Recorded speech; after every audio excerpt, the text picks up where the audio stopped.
Гилгамеш, плоча 11. Гилгамеш му се обрати на својот предок, на ум на Пишти, далечниот, кој во длабоката сенка се излежуваше. Те гледам тебе, ум на Пишти, надворешност ист како мене, како да сме браќа или слични како татко и син. Само што мене ме исполнува живо движење, јас сум немирен и создаден сум да се борам. А ти само лежиш на грб, како овчар, цел ден без работа гледаш пред себе и го презираш светот на оние кои се борат. Кажи ми, како го најде патот и ја исполни вечната човечка надеж? О, мој древен предоку, па си стигнал до Божја судбина наоѓајќи го вечниот живот. Ум на Пишти потврдно кимна и му рече на необичниот дојденец. Ќе ти откријам една тајна на боговите. Смртник досега никогаш ова не го чул, затоа начули ги ушите и слушај. Крај Еуфрат има еден древен град, името му е Шурипак, те и ти го знаеш. И од древни времења тоа им било место омилено на боговите. И јас живеев таму и уште ќе живеев во тој град, да не се случеше она што се случи. Еднаш боговите решиле да му пратат потоп. Се собрале боговите на советување. На трнот седела Ану, во полн сјај, на неговата десна страна седел достоинствено Енлил, првенецот, а од левата страна Енуги, чуварот на водите. Спроти нив, чекајќи заповед, седел стамено Нинурта, гласникот на прогласите. На советувањето бил Иеа, богот на длабочините. Тој ми довикна во мојата куќа од трска. Колибо од трсти, куќа од трсти, зид од трсти, слушни и знај. Ти добар човеку на Шурипак, ум на Пишти, мудар син на Убар Туту, урнија својата куќа во која толку радости и грижи си имал и место неа изгради си брод. Реброто негово и јарболот да издржат, дури да се урне небото и земјата да пропадне не би час. Остави го имотот свој и така ќе го изгубиш. Остави ги куќата, градината, земјата и се што те врзува за личната корист. И место нив барај го животот, а животот ќе го спасиш со тој брод. И стави во него по едно парче од секој вид, за да не им се сотре семето. Во точни размери изгради го бродот. Ни должината, ни ширината да не отстапуваат од она што ќе ти го соопштам како наредба. Кога ќе бидеш готов, спушти го бродот во светото море и чекај го знакот за пловидба. Слушајќи го ова, му реков на Еа. Господар, те разбрав што сакаш да ми кажеш, но не знам што ќе им речам на соседите кога ќе ја видат таа забрзаност и кога ќе ме прашаат што се случува и што ќе им одговорам на старците кога ќе се соберат на советување. Господарот мој ми се обрати со овие зборови. Ти, човечко чедо, треба да им кажеш. По се изгледа дека Енлил ми е нешто гневен и веќе не ме гледа со добро око, затоа не можам да останам во вашиот град. Зошто да се врзувам и понатаму за земјата на Енлил? Ќе одам во земјата на моите предци. Ќе живеам на брегот од сладководното море, покрај Еа, кој ќе ми биде господар и покровител. Не плашете се, кога ќе си одам јас, ќе бидете наградени со благослов голем. Среќата во среќа паѓа. Најпосле не ќе знаете што да правите со поплавата. Воздухот и морето ќе вријат од птици и риби, а згора на тоа може би во еден убав ден кнезот на темнината од амбарите на небото ќе ви истури обилен дожд од жито. И штом денот осамна, јас почнав да ја исполнувам наредбата на Еа. 4 дена траеше разглобувањето на куќата, а 5-тиот ден завршив со мерењето на должината и ширината на ладјата. Нејзиниот зид, според наредбата, го издигнав 120 аршини високо и исто толку аршини во ширина и должина. Го нацртав и планот на трупот на бродот. Одвоив 6 палуби, а секоја од нив ја поделив на по 7 дела, подот го оградив на 9 дела. Острана прицврстив весла. Избрав греда за јарбол и на неа го замотав платното. 6 качиња смола ставив над зидовите од печките и со исто толку смола ги зацорати однатре. Врстенки балвани товарните работници донесоа 3 ќупови масло. Со еден ќуп масло ги затнаа редум цепнатините, а двата други ќупа ги зедоа бродоградителите.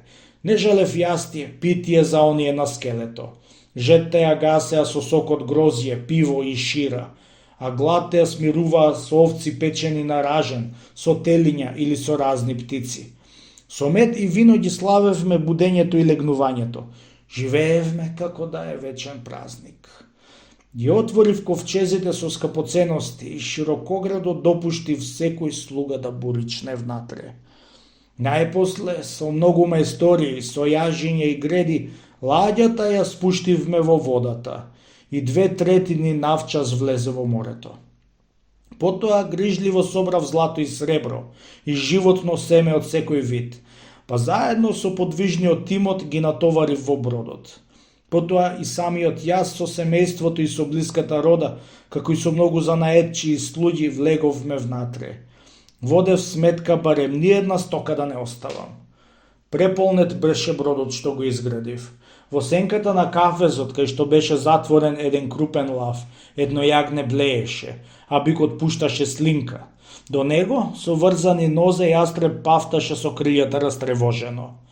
Шамаш, големиот чувар на светлината, ми соопшти: кога владарот на темнината ќе истори дожд, кренија брзо котвата и отплови веднаш. И дојде тоа време, тој час судбоносен. Владарот на темнината истори страшен дожд. Го гледав невремето што го означуваше крајот на Шурипак и ме фати јанза. Слегов од палубата и ја залости вратата, а управувањето на бродот му го препуштив на искусниот кормилар Пузо Амури. Кога се раздени, од дното на небото се кренаа црни облаци, кога аврани. Богот Адат фрлаше гневно громови, Шулат и Ханиш како брзи гласници трчаа пред него, најавувајќи го бучно неговото доаѓање. И Рагал кршеше греди, Нинурта рушеше огради, а духовите анунаки факли креваа, палејќи се пред себе. Ветровите високо се кренаа, водите плискаа, јачеа, нагрвалуваа и го достигнаа врвот на планините. Налик на боен конј со развиорена грива, джиновски бран ги заплисна луѓето и ги изфрли на планинските гребени. Таква темница ја покри земјата, што дури и самите богови не знаеја што се случува долу на земјата. Се рушеа наеднаш земја и небо и не остана сигурно место дури ни за боговите.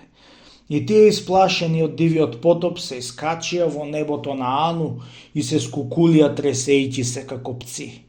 Иштар се најде меѓу нив, викајќи како жена што се пораѓа. Почна да завива таа со својот убав глас. Се што беше живо се преобрази во кал, зашто јас зборував лошо на советувањето на боговите. Како су можела да издадам таква грда заповед? Како су можела да го уништам својот народ? Во страшниот метеж се однесе поплавата. Зарем затоа дадов да се раѓаат луѓето, за да го исполнуваат сега морето, како јата мртви риби? Па сите богови заедно со неа плачат и липаат со главите наведнати на градите и со усти искривени од болка. 6 дена и 6 ноќи дивееше ветрот и се истураа поројни дождои, однесоа се што е живо. Ја опустеа земјата. 7-миот ден стивна орканот. Водата морска се врати во своето корито и не се брануваше повеќе. Потопот го заврши својот поход. И настапи штама ужасна како покрвава битка. Погледнав низ цепнатината на бродот. Ја видов ветрината на затишјето но и тоа дека во пустош се претвори се што пред тоа се жеравеше во радост и грижа. Никаде немаше знак на живот. Го отворив окното. Светлината вмиг ми ги поплави очите. Потоа паднав ничком и заплакав, од очите ко порој солзите ми течеа. Потоа погледот го вперив кон рамната водна пустина. А по 12 двократни часови пред нас се издигна еден остров. На кај планината Нисир пловеше мојата ладја. Удри во неа и остана така, неподвижна. 6 дена брегот ја држеше ладјата и не й даваше да мрдне. Кога 7-миот ден сонцето изгреа над капецот на планината Нисир, јас зедов еден гулаб и го пуштив да одлета кај што сака. Гулабот кружеше над нас и набргу пак се врати. Не можеше да најде место за да слета. Кога сонцето по 8-ми пат огреа над планината Нисир, зедов една ластовица и ја пуштив. Нека одлета кај што сака. Леташе ластовицата, кружеше и набргу пак се врати. Вода ја покриваше целата земја и не најде место за да слета. Кога сонцето и по 10-ти пат огреа над планината Нисир, зедов еден гавран и го пуштив. Нека одлета кај што сака. Гавранот летна, почна да кружи се подалеку, грачеше, чепкаше по земјата, која веќе почна да се суши, најде зрно и не се врати назад. Тогаш ги пуштив сите животни од ладјата, нека истрчаат каде што сакаат, нека се измешаат според сојот и одново да заживее светот. Потоа на врвот од Нисир запалив оган и заклавме како жртва за боговите овен и прч, дека останавме живи. Па 7 и уште 7 садови храна ставив и запалив трска, кедрово дрво и мирта. Заедно со чадот се крене и мирис високо, до тронот на боговите, и тие сите се собраа на местото од жртвувањето. Пристигна и божицата Иштар. Подигна еден звонлив накид што Ану и го подарил некогаш и восторжено рече: "О, богови, како што овој накид на мојот врат никогаш нема да го заборавам, така секогаш ќе си спомнам на овие скомразни дни и никогаш нема да ги заборавам. Нека сите богови дојдат кај жртвениот оган како птичјо јато и нека го вдишат чадот свештен, но Енлил да не биде помеѓу нас, тој не заслужува таква чест, бидејќи без да размисли тој го прати потопот и ги осуди моите луѓе на пропаст." Кога Енлил дојде и ја виде ладјата во морето, се развозли многу и извика: "Кое живо суштество ја одбегнало пропаста? Јас наредив ниеден човек да не остане жив." Нинурта, брзоногиот бог, гласникот на небесните химни, ја отвори устата и му рече на Енлил: "Такој освен Еа, меѓу нас се разбира во правење планови. Кој друг би можел во светов да измисли такво нешто?" Еа, богот на длабочините, истапи напред и остро му рече на моќниот Енлил: "Ти, мудар Боже, ти моќен владару, не разбирам како си можел да сториш такво нешто против човечкиот род, а оној кој решил така, нека ја носи тежината на својот грев. Оној кој прави зло, нека се покае за тоа, прочистувајќи се низ солзи. Но зошто требаше да ги уништиш сите? Требаше да ги казниш само злосторниците. Наместо што си пратил потоп, си можел да пратиш еден лав и да ги проредчи луѓето. Наместо да пуштиш потоп, си можел да пуштиш крвожеден волк да го намали човечкиот род. Наместо потоп, можеше да дојде глад, што би усмртил многумина. А што се однесува до мене, јас не ја предадов тајната на боговите. Само една која во вид на пророчки сон му ја вдахнав на најдостојниот, за да не изумре сепак човечкиот род. На ум на пишти му дадов да ја види сликата на сон и така тој дознал за нашиот план. Па вредниот ум на пишти сега чека совет од нас." Од зборовите на Еа смекна срцето на Енлил и веднаш влезе во мојата ладја. Ме фати за рака, ме изведе на копното заедно со моето семејство. На жена ми заповеда да клекне пред мене. Застана пред нас, ги положи двете раце врз нашите глави и не благослови, велејќи гласно, за да заслушнат сите: "Додесега ум на пишти беше смртен човек, како човек се стремеше, се бореше. А од сега заедно со жена му нека биде еднаков со нас, сличен на боговите, и нека живее далеко, покрај морето, кај утоката на реките." Така ме оддалечија боговите и ми дадоа да живеам далеку, кај утоката на реките. А што се однесува до тебе, кој од боговите ќе ти се смилува за да го смениш минливиот со вечен живот? но ќе ти кажам еден начин. И ако се држиш за тоа, ќе го постигнеш она што го бараш. Обиди се само да не заспиеш 6 дена и 6 ноќи. Седеше Гилгамеш на земјата и со сета душа ги слушаше зборовите, што излегуваа од устата на неговиот предок, означувајќи му го вечниот живот. Но додека седеше така капнат, врз него се спушти сон како силен ветер.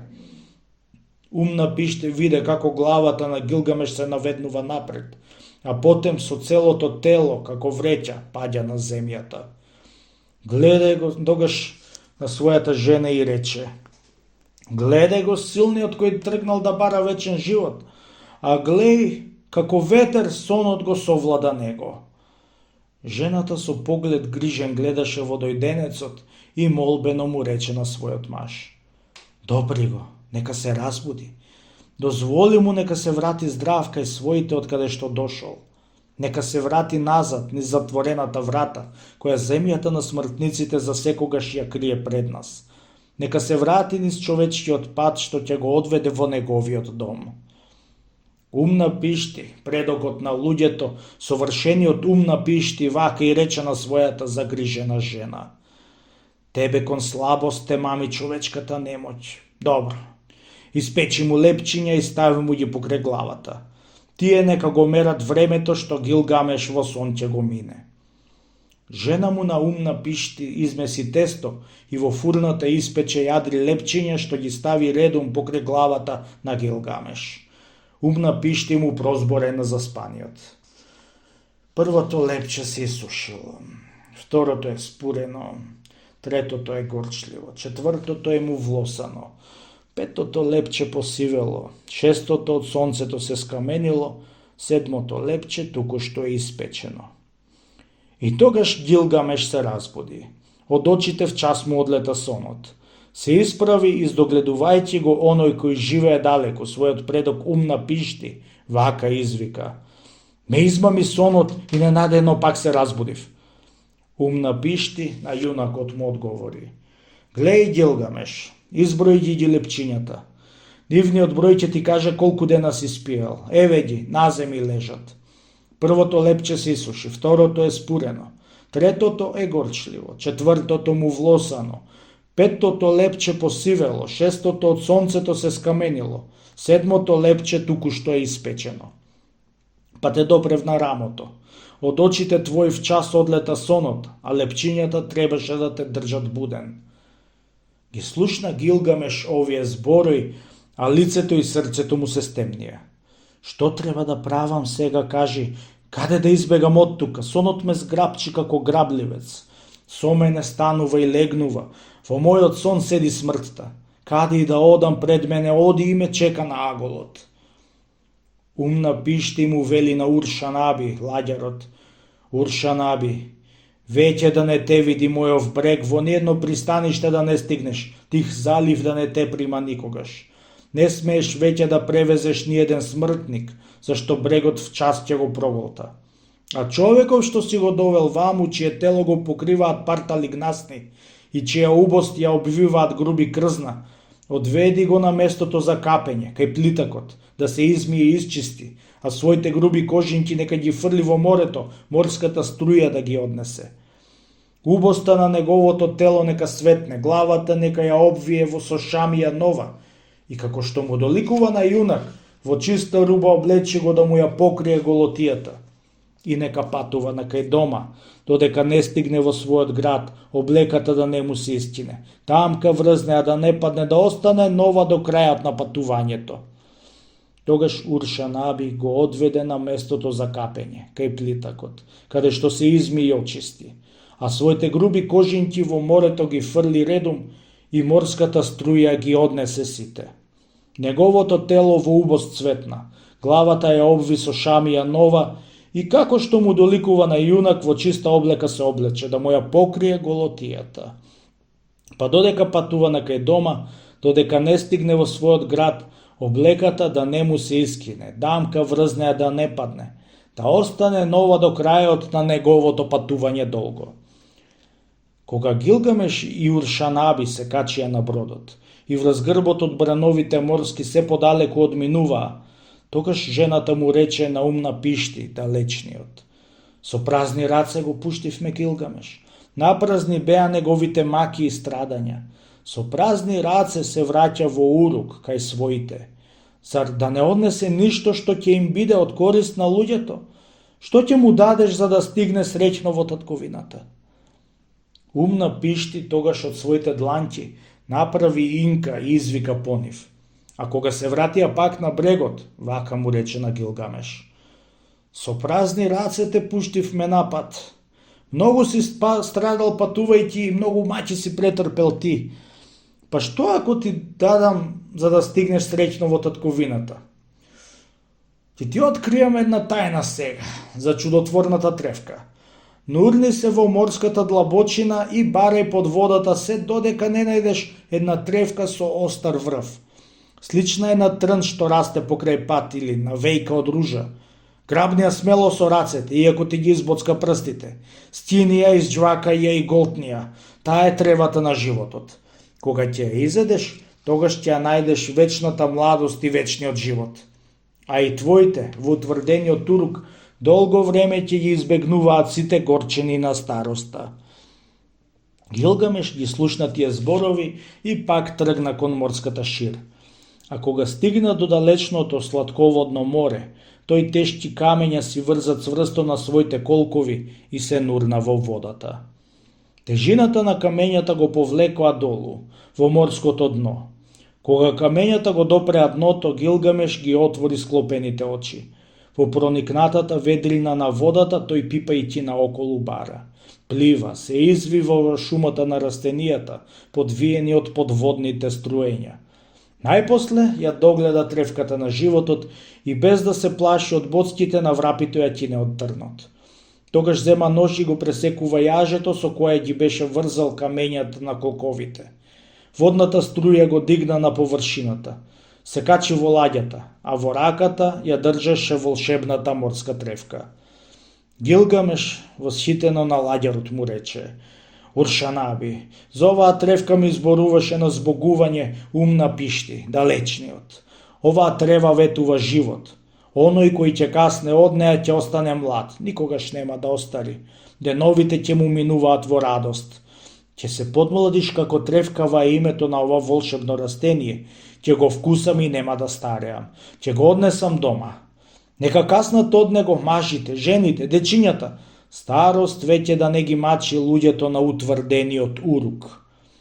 Тргнаа на пат и одеа, 20 милји без да запрат. Потоа стаповите ги забодеа во земјата, торбите ги отворија, се одморија.